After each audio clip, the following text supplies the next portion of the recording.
என்னடா பயந்துட்டு ஓடுறியா? யாருல பயந்து ஓடுது? இப்ப போய் 5 லாரி ஃபுல்லா ஆளை கூட்டி உனக்கு காலி பண்ண மாட்டல. நீ லாரி கொண்டு இருக்கட்டும், உனக்கு முன்னாடி ஒரு லாரி போதா? பின்னாடி ஒரு லாரி இருக்கா? முன்னாடி இருக்க லாரி பிரேக் அடிச்சு பின்னாடி இருக்க லாரி வண்டியை மோதிரம் என்ன ஆகும் தெரியும்ல? எங்க இருக்க? திரும்பி பாரு.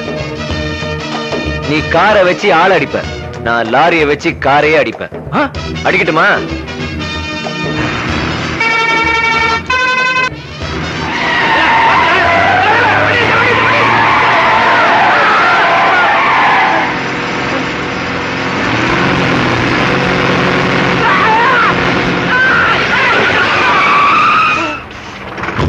அருள், என்ன விட்டு அருள். எனக்கு தெரியல, கத்தி அருவாள் தான். இந்த பாம்பு லாரி எனக்கு தெரியாது. நான் போயிடுறேன். சரி.